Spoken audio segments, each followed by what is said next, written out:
Connexion, c'est. Alright, ok, bonjour à toutes et tous, bienvenue sur cette vidéo de la série Tai Chi et Yoga, ou Yoga et Tai Chi. On va plutôt dire Yoga et Tai Chi puisque on va commencer par, exact, on va commencer par voir ce que Fred ici nous apporte sur le yoga. Donc l'intention de cette série de vidéos, pour ceux qui la découvrent là maintenant, c'est de faire des ponts, parce que nous on aime bien ça, Fred et moi. On aime bien faire des ponts entre deux disciplines, le yoga et le tai chi. J'ai personnellement du respect pour les deux, j'ai pratiqué un petit peu les deux, mais je me suis concentré sur l'étude et l'enseignement du tai chi. Donc si vous suivez cette chaîne Fighting Throws, si vous allez y trouver le contenu de tai chi, un peu de qigong aussi ou d'exercices taoïstes qui sous-tendent, qui soutiennent la démarche d'apprentissage de tai chi. Et donc cette série, elle est un petit peu à part, c'est une conversation agréable, régulière avec mon ami Fred qui va se présenter dans un instant et dont la spécialité est plutôt le yoga. Donc, ce qu'on va faire, c'est qu'aujourd'hui, le sujet étant les mudras venant de l'Inde et pas de la Chine, je vais laisser Fred présenter sa perspective sur les mudras.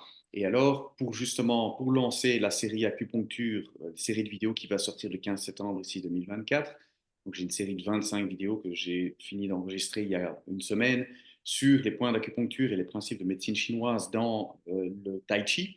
Je vais, après sa présentation des mudras, donner une perspective sur justement ce qui se passe au niveau des mains dans la médecine chinoise et dans le tai chi. Voilà. Mais bon, si on commençait par une petite présentation, Fred, pour ceux qui ne te connaissent pas. Voilà, bonjour à ta communauté. Frédéric, donc à peu près 25 ans de pratique de yoga, euh, pas mal de disciplines entre guillemets à l'intérieur du yoga différemment approchées, c'est-à-dire les styles de yoga. Pour ceux qui sont un peu plus sensibles à cette notion-là, on pourrait regarder le yoga comme un arbre assez vaste avec de nombreuses branches. Et dans ce qui est le plus connu en Occident, ce sont tout ce qu'on appelle les asanas, c'est-à-dire les postures. Et à travers cette manière de pratiquer, on trouve beaucoup de formes de yoga différentes qu'on appelle Hatha Yoga, Kundalini Yoga, Yin Yoga, enfin voilà, Ashtanga Yoga. Et à l'intérieur de ces différentes disciplines, j'en ai pratiqué beaucoup, j'ai envie de dire, parce que très curieux et constamment en recherche. Et elles ont toute une vertu, j'ai envie de dire, en fonction de qui vous êtes, l'âge que vous avez, votre recherche à travers le véhicule qu'est le yoga. Euh, voilà, je pratique encore régulièrement, j'enseigne un peu. Je préfère dire que je partage. Et puis, Pierre-Yves est un ami. Enfin, voilà, ça devient un ami. Je vais dire ça comme ça. Ça devient un ami. Parce que ça met du temps, un ami.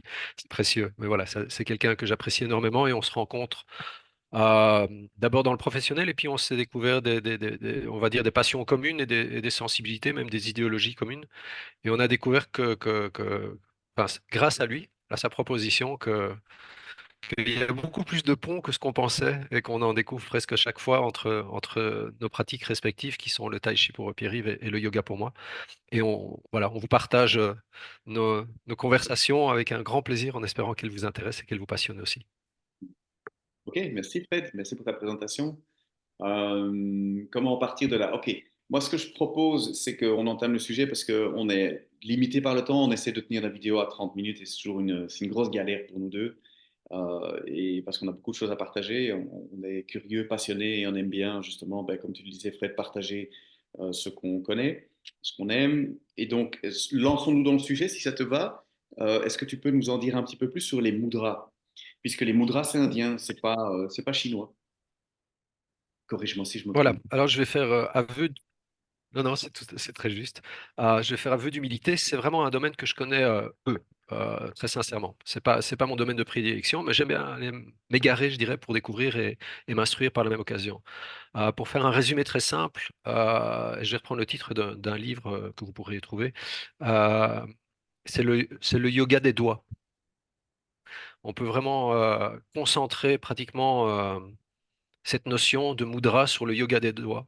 Parce que déjà, nos amis les Perses, et même encore un peu avant, je ne sais plus très bien à quel point ça remonte, s'amusaient à compter en utilisant Mm. la base que sont nos doigts pour pouvoir jouer. Puis on a fait le boulier compteur et puis après, on a un peu évolué. Euh, mais le yoga a cette particularité et cette similitude avec le tai chi. On parle de nadi. Vous parlez de méridien, nous on parle de nadis. Euh, dans certains textes de référence, on a 72 000 nadis qui sont répertoriés à l'intérieur de l'organisme. Et beaucoup de ces nadis commencent et se terminent au niveau de la main. Et le mudra ou les mudras différents que l'on peut exercer en faisant des formes, hein, voilà, voilà, ça c'est un mudra, ça c'est un mudra. Au niveau des doigts principalement, vont faire appel à ces notions d'éléments que l'on retrouve aussi dans je veux dire, l'idéologie, la philosophie chinoise. Et donc, au niveau du yoga, il le raconte de cette manière. Celle-ci, et puis je te passerai la parole pour faire voilà, peut-être un premier pont. L'auriculaire est associé à l'eau. Le, L'annuaire, c'est toujours, je cherche toujours le nom de ce doigt. L'annuaire est associé à la Terre. Oui, voilà. Le majeur est associé à l'éther, ce qui est comment dire, un élément différent que l'on ne retrouve pas de la même manière en Chine et en Inde. L'index est relié à l'air et le pouce, hein, c'est comme pour quand on fait ça, ben voilà, le pouce c'est pour le feu. Et la composition, j'ai envie de dire, de ces cinq éléments que l'on retrouve à l'intérieur de ces terminaisons énergétiques que sont nos doigts, lorsqu'on les compose ensemble, peuvent offrir certaines particularités dont on parlera un peu plus tard. Voilà, pour une intro. Ok, super, super. Bon, je ne sais pas si ça y est, ça dérive déjà. Ça me rappelle que, ça me rappelle, j'aime bien ce que tu dis par rapport au conte, parce que ça me rappelle, j'ai oublié de le dire, mais j'ai appris la musique indienne et j'ai passé 7 ans à étudier les tablas, donc la percussion indienne, Inde du Nord. Voilà comment on compte. Euh, 1, 2, 3, 4, 5, 6, 7, 8. Dina, din, dina, dina, din, din. Je l'ai mal fait, mais dina, din, dina, dina, din, din. Je ne sais plus le faire. Mais c'est comme ça qu'on compte. Et donc, quand on compte en 7, par exemple, ça, je vais arriver à l'exposer. Quand on compte en 7, en musique indienne, le rupaktal, on ne prend que les trois phalanges ici de l'annulaire, de l'auriculaire, sorry. Et puis on prend la paume ici, et puis les trois suivants. Ça nous permet de compter. C'était quoi? Tin, tin, na, din, na, din, na, tin, tin, na, din, na, din, na. Donc voilà, effectivement, ça je l'ai vu en Inde. Et quand ils veulent dire que le repas arrive dans 5 minutes, c'est-à-dire dans 2 heures, ils disent 5 minutes, 5 minutes. Ça veut dire que tu vas avoir faim pendant encore un certain temps. Ok, donc, désolé pour la petite parenthèse et le petit dérapage. Je vous présente mon nouvel outil de travail qui va soutenir une partie de la série Acupuncture qui va sortir à partir du 15 septembre. Vous avez ici un personnage qui est connu, hein, qui est le passage, le mannequin sur lequel on voit les passages des méridiens. Et donc, je fais un rapide exposé des méridiens, puis je reviens sur toi, Fred, et puis je rajouterai des éléments spécifiques au tai chi. Donc, pour l'énergétique chinoise, le corps est parcouru par les méridiens et l'énergie des organes passe dans le corps selon ces tracés. Alors, sur le long des tracés, je fais un résumé rapide, il y a des points qui sont plus faciles d'accès et que l'on peut soit presser avec le doigt, soit pour certains qui sont plus complexes d'accès, on plante les aiguilles et c'est l'acupuncture, en grand résumé.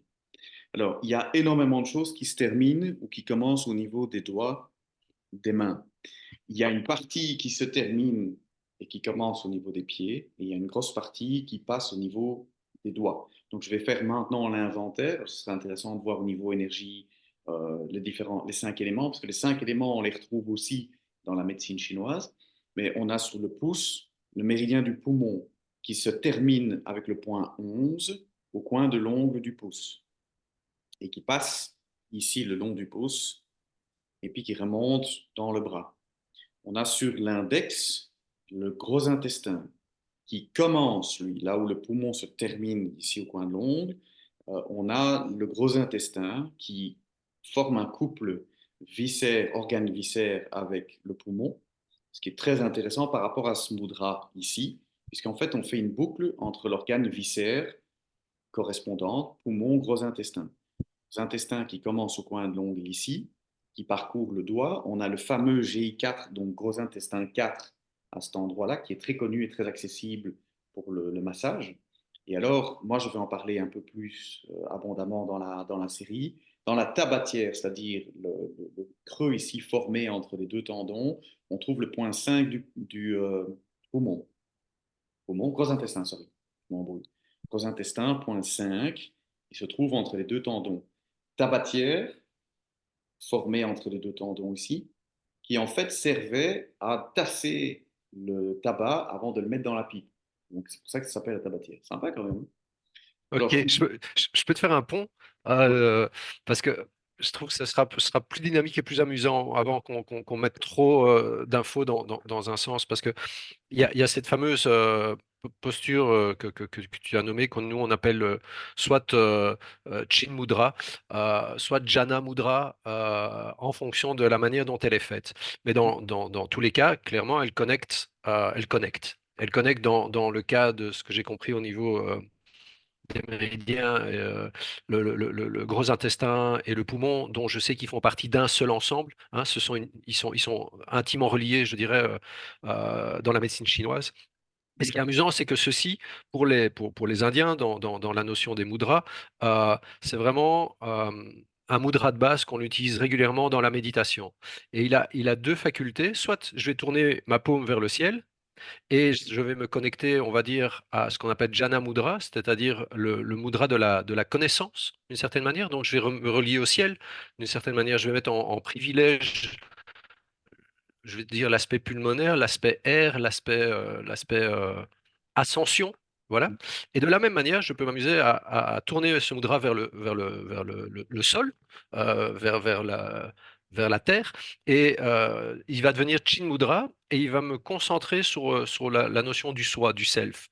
Et par contre, on va garder cette posture des doigts. Et donc, cette espèce de recherche constante que le yoga génère, hein, entre le soleil et la lune, entre le positif et le négatif, entre ces fameuses polarités féminines, masculines qu'on cherche à équilibrer et à faire fleurir, j'ai envie de dire. Et en fonction de cela, ben, on va créer un contact. Et je termine avec ceci. Chin Mudra ou Jhana Mudra, donc simplement cette réunion entre l'index et le pouce, et on privilégie l'ongle de l'index et l'ongle du pouce, donc on est vraiment dans la précision des points d'acupuncture, et je n'avais jamais fait le lien, et c'est ça où tout d'un coup je me dis, voilà, je suis désolé, il faut que je te coupe, parce que c'est trop beau.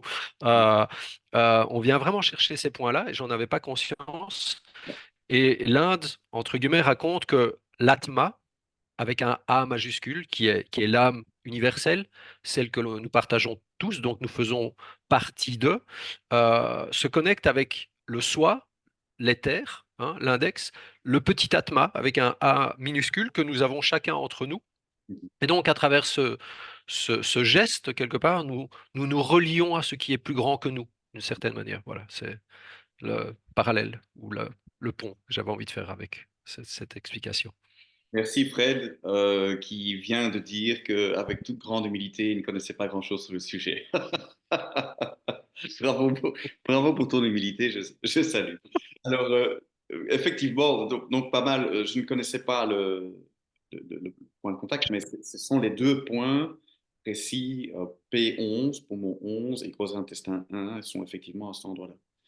Donc, et ça correspond à la couleur blanche, à la tristesse à l'automne.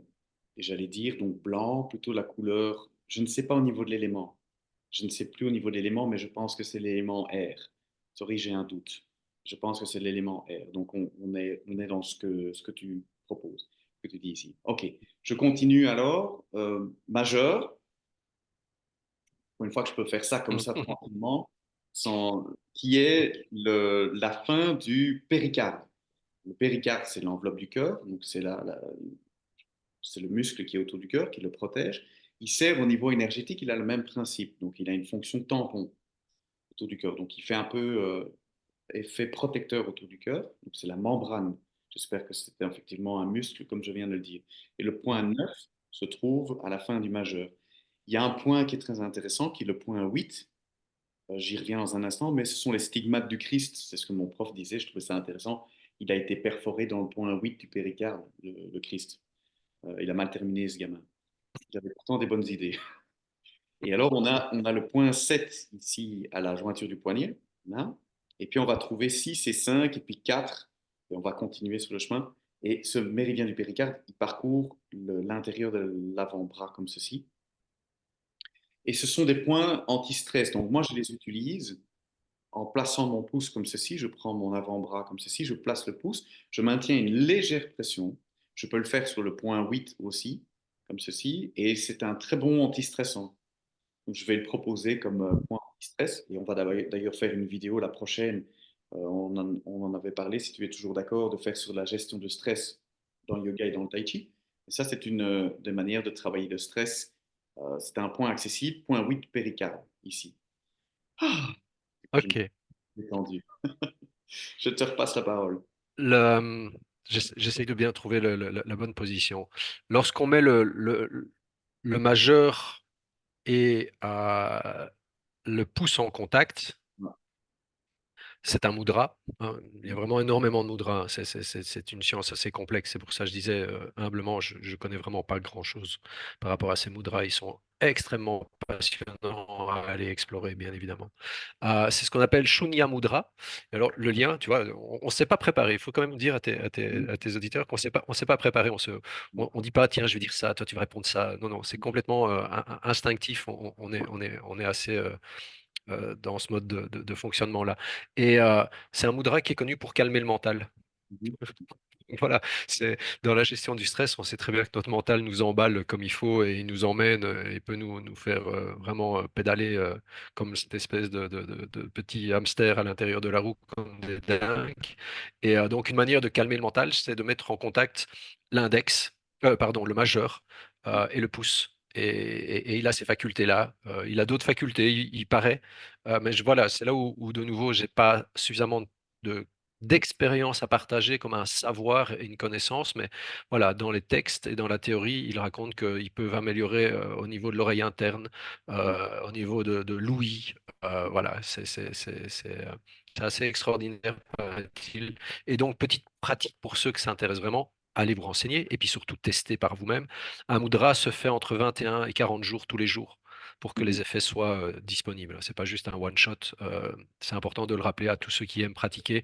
Voilà, c'est la régularité et la durée qui apportent les fruits et le résultat de ce qu'on fait.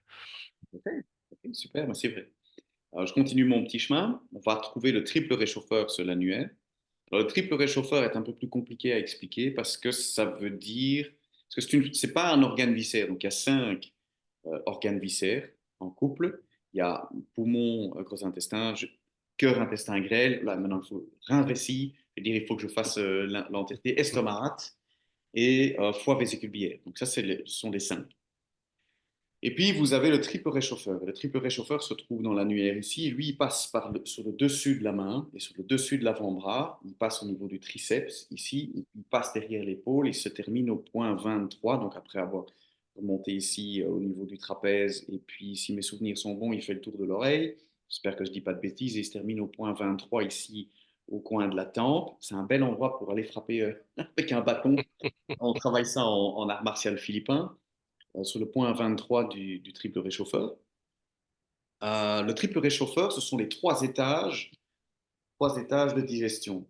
Alors, on trouve, et là je vais dire des bêtises, on trouve les 3, non, non, c'est cœur, poumon, et puis estomac, rate, et puis on trouve les gros intestins, intestin grêle, et voilà, je vais m'arrêter là parce que je ne sais plus exactement, et je ne vais pas dire de bêtises. Ce sont les 3 foyers. Alors, ce qui est intéressant, c'est que les Chinois disent la digestion se fait par chaleur. Je dis toujours, ce que mon prof de Tai Chi disait, ne mangez pas une glace, on le faisait quand même. Ne mangez pas une glace après avoir mangé, parce qu'en fait, vous mettez du froid et de la glace sous le feu. La digestion se fait par le feu. Et donc, les Chinois ont un méridien, il y a un méridien dans la médecine chinoise qui passe par l'annuaire ici, qui est le triple réchauffeur, et qui va gérer l'ensemble des fonctions qui sont déjà gérées par des méridiens spécifiques. Le triple réchauffeur a son propre méridien. Donc, c'est trois foyers composés des organes viscères que j'espère ne pas avoir trop mélangés. Ça, c'est pour l'annulaire. Ok, je me fais un petit pont, hein. Vas-y, vas-y. Le mudra fait avec cette fois-ci l'annulaire, pardon, Mhm. qui est dans ce cas-ci l'élémentaire, a comme fonction de connecter le feu, hein, le pouce, avec l'élémentaire qui est l'annulaire. Et il dit aussi que ce mudra, qui s'appelle Surya Mudra, a la possibilité d'aider à un amaigrissement sain et progressif. Tu vois, c'est quand même fabuleux qu'ils arrivent à mettre comment dire, ces évidences que j'aurais jamais imaginées, tu vois, entre ce triple réchauffeur et toute cette notion de digestion. Et en effet, ce feu, c'est un des feux hein, que l'on utilise bien évidemment et dont on est conscient dans cette notion, on va dire, plus large d'oralité, de comment je gère ma relation à la nourriture, à l'alimentation, quel est le feu de mon estomac, à quel point j'en suis conscient, est-ce que j'ai besoin constamment de lui donner un petit peu de combustible ou est-ce que je peux gérer tout cela, on va dire. C'est un apprentissage pour chacun d'entre nous. Et voilà, une manière d'apaiser ou en tout cas de bien garder l'équilibre, je préfère dire cela comme ça, et entre autres de faire par exemple ce Surya Mudra, de mettre en contact notre annulaire et notre pouce, qui va en même temps faire un équilibre du triple réchauffeur. Voilà, c'est génial de remarquer cela, quoi. Je m'amuse comme un enfant. Je trouve ça assez intéressant, effectivement. Oui, c'est la transformation des aliments en énergie, hein, donc c'est en Mm, partie, puisque les poumons sont impliqués dans le triple réchauffeur aussi. Il y a la transformation, l'utilisation de l'oxygène, mais il y a surtout aussi la gestion de la nourriture pour la transformer en chi vital. mm. Donc, par rapport à ce que tu disais, on est dedans. Reste sur le petit doigt, cœur, intestin grêle. Donc, cœur qui se termine au point 9, au coin de l'ongle de l'auriculaire, et l'intestin grêle qui, lui, commence, lui sur l'extérieur. Et donc, avec un point 3 ici dont je parle. C'est marrant parce que les points d'acupuncture sont vraiment des endroits où on a envie d'aller mettre ses doigts et presser, ça c'est Mm, simple. mm, mm, mm, Souvent à des endroits charnières, point 4 ici. Donc, par exemple, quand on parle de la main qui tranche dans le tai chi, mm, la main qui coupe, hein, le chopping mm, mm, hands, mm.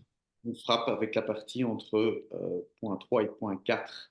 J'en parle dans les poissons yin-yang, dans la série. Et donc, on va, quand on pousse, viser de faire sortir le chi par l'intestin grêle 3. Donc, intestin grêle, cœur intestin grêle qui forme un couple viscère. C'est le rouge, c'est l'été, forcément le cœur, c'est l'empereur, et donc c'est lui qui préside à l'été, et l'intestin grêle qui est sa viscère associée. Ça se trouve dans le petit doigt. Ok. Et un petit bout de rat, un peu plus complexe. J'arrive pas à bien le montrer. En fait, voilà. Là, il est plus ou moins correct. J'ai l'index et le majeur qui sont tendus, et j'ai le pouce, l'annulaire et l'auriculaire qui sont ensemble, d'une certaine manière. Ok. On l'appelle le prana mudra. Pour ceux qui s'y connaissent un minimum, le prana, c'est la prise d'énergie. Hein. Dans le quatrième étage, on va dire, du yoga que j'aime partager, on a le pranayama qui est la gestion de l'énergie à travers les techniques de respiration. C'est un super, euh, comment dire, mudra, très, très, très efficace, qui augmente l'énergie du prana. Et il permet, bah, évidemment, de dynamiser la force aussi. Mais l'autre chose qui m'est passée par la tête lorsque tu parles du cœur, euh, je veux dire, dans ma science simple, dans ma manière de simplifier ou tenter de simplifier les choses, j'aime à dire qu'on a, enfin, c'est pas moi, hein, c'est la science qui l'a mis aussi en avant, on a des neurones au niveau des intestins, au niveau du cœur et au niveau de la tête, et au niveau du cœur, ces neurones forment bah, évidemment un centre décisionnel, et souvent il est associé à la dimension émotionnelle. Et ces dimensions émotionnelles cette intelligence du cœur qui est tout aussi utile que notre intelligence intellectuelle, cognitive, lorsqu'on la met en travail, bah, elle réveille quelque part cette dimension émotionnelle qui est fort liée à la notion de l'eau. L'eau et les émotions sont très proches, et d'ailleurs on pleure de joie et on pleure de tristesse. Et donc ce petit doigt, hein, voilà, mon pont d'aujourd'hui par rapport à ça au cœur, avec l'élément eau qui est le petit doigt pour l'Inde, eh bien je trouve, très bon ménage, font un beau couple. Je trouve aussi. Ouais. Ok, super. On a fait le tour des méridiens qui commencent ou se terminent dans les doigts.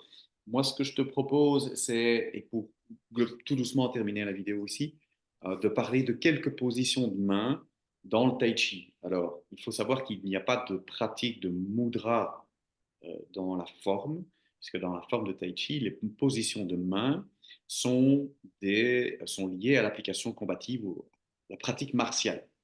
Mais une pratique martiale énergétique et un art martial dit interne, donc qui travaille sur la circulation énergétique d'abord chez soi, avant de vouloir agir vers l'extérieur. Donc ça, c'est un peu c'est le principe des arts martiaux internes.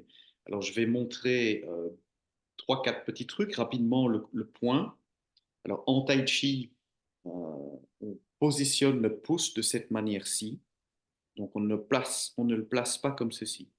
Donc en tai chi, on place le pouce comme ceci.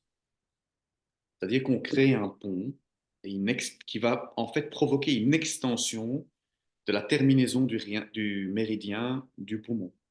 Alors l'exercice que je propose souvent, c'est d'inspirer profondément avec les pouces serrés, comme ceci. D'inspirer profondément, on peut le faire ensemble, hein, par le nez.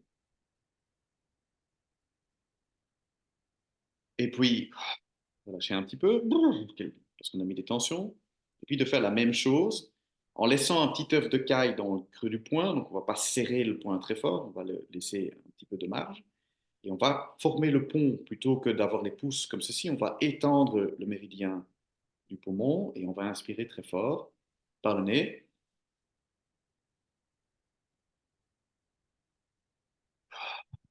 Et si vous êtes comme moi, vous avez un tiers, vous avez certainement 30% de volume respiratoire en plus. À moins que ce ne soit complètement psychosomatique ou psychologique, mais le fait d'étirer le méridien du poumon donne accès à une plus grande capacité pulmonaire. Moi, c'est par l'exercice, par la pratique que je le confirme.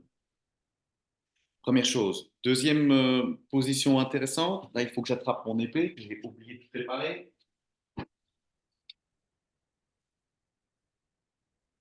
On retrouve, on retrouve cette position, qui est un mudra, hein. Je ne sais pas si tu peux bien Mhm. lire. Tout à fait. Je vais montrer. Voilà, on le retrouve dans la forme à l'épée. Alors ça, je l'ai déjà expliqué dans des vidéos quand je parle de la forme à l'épée. C'est parce que quand on dégaine son épée, on tient le fourreau comme ceci. Et donc, c'est un mudra qui est en fait une représentation, parce qu'on ne pratique pas la forme avec le fourreau, on pratique la forme sans le fourreau, mais on maintient la position comme ceci. C'est la position de l'épée. Elle simule la présence du fourreau. Parce que toutes les épées n'avaient pas spécifiquement un fourreau, et ancestralement, on ne pratique pas la forme avec le fourreau, ce qui est particulier. Dans La Parfaite Lumière, c'est le deuxième volume de la série sur Miyamoto Musashi. Son adversaire jette son fourreau et Miyamoto Musashi lui dit: Tu as perdu, tu sais que tu ne vas pas rengainer ton épée. Donc c'est curieux, je trouve qu'on pratique la forme sans le fourreau. Moi, en tout cas, j'essaie de ne pas jeter mon Mhm. fourreau, je trouve que c'est un mauvais signe qu'on envoie. Ouais, le Euh, prana, tu vois, ce fameux prana, c'est vraiment l'énergie vitale, hein. C'est comme le chi. Mm. C'est on pourrait leur faire une similitude entre deux. Ouais, tout à Ne, fait. ne te sépare pas de ton chi ou de ton prana, sinon t'es fait. Je pense que le message est bon. Je vais juste rajouter une troisième chose et puis on va terminer ici. Dans la deuxième section, on prépare les coups de pied. Donc juste avant les coups de pied, on place les mains comme ceci. Et c'est un endroit super sympa. Super sympa. Donc on va chercher, alors on peut le faire des deux côtés. On vient placer les creux des poignets ici, l'un dans l'autre. Et ce que j'ai pratiqué pendant un certain temps, quand j'étais plus jeune, c'était de simplement faire ceci. Oups, j'ai quitté l'écran. C'est-à-dire de placer une main à l'intérieur, une main à l'extérieur. Comme je suis un peu un drôle de bonhomme, ça m'est arrivé de me promener dans la rue en faisant ça. Je te jure. Et les gens, comme d'habitude, ma mère me dit souvent: Mais qu'est-ce que tu as à toujours bouger comme ça? Et donc, ce que je fais, c'est que je passe d'un côté à l'autre. Alors, dans la forme, c'est la position des mains avant, dans la deuxième section. avant de donner les coups de pied. Donc, on va d'abord centrer les mains comme ceci et puis on va donner les coups de pied. Alors, qu'est-ce que je connecte ici? Passage cœur, intestin grêle, hein, dans cette partie-là, et de l'autre côté, poumon, gros intestin. Et donc, quand j'alterne les mains comme ça, je fais la connexion des deux côtés. Hmm. Ah, Fred, quelque chose à ajouter de ton côté? Euh, 2 heures de plus? Non, on va s'en tenir au temps et ça reste, voilà, je te dis, passionnant et super, super amusant en même temps de découvrir ces similitudes-là. Et c'est vrai que il y a un côté, il y a un côté martial chez moi qui a été très existant pour avoir pratiqué des différents arts. Et aujourd'hui, je remarque que le côté yoga est beaucoup plus apaisé, j'ai envie de dire. Il a équilibré cette partie fort guerrière chez moi. Enfin, il est en train de l'équilibrer, hein. C'est pas tout à fait encore fait, euh, mais, euh, mais j'ai remarqué que voilà, cet apport-là. Et voilà, comme d'habitude, inviter les gens à être curieux, aller se renseigner, à faire leur propre expérience, parce que de la pratique. Ouais. Tout le reste, c'est de la théorie. Ici, on est fort théorique, mais on essaye de vous partager, nous, ce que nous avons découvert à travers notre pratique, d'abord. C'est clairement des gens, on va dire, très terre à terre qui pratiquons, que vous avez en face de vous. On est totalement d'accord. Fred, je vais te donner rendez-vous pour le prochain épisode que l'on fera sur le stress. Donc, comment est-ce que le yoga ou quels sont les outils que tu utilises, des outils du yoga pour gérer le stress. Et alors, je ferai la même chose sur le tai chi. Ça, c'est le sujet du prochain épisode. Je ne sais pas encore annoncer la date de sortie puisque je vais sortir cette vidéo ici sur la fin du mois d'août 2024 et donc on enregistrera dans cette période-là, mais pour une sortie, à mon Mhm. avis, début septembre. Moi, je vous donne rendez-vous sur la chaîne YouTube au 15 septembre pour la sortie du premier épisode de la série Acupuncture. Pour rappel, sur YouTube, vous avez la première section, vous avez la série Correction, vous avez la série Application. Et alors, sur Patreon, je mets le lien ici en dessous, vous avez tout cela, mais sans publicité. Et vous avez également la deuxième section, la troisième section, la série Énergie, la série Connexion de main. Donc, beaucoup de choses que je mets sans publicité toujours avec plein de bonus sur le compte Patreon. Je mets le lien ici en dessous. Fred, encore un grand merci. C'est toujours un grand plaisir de partager avec toi.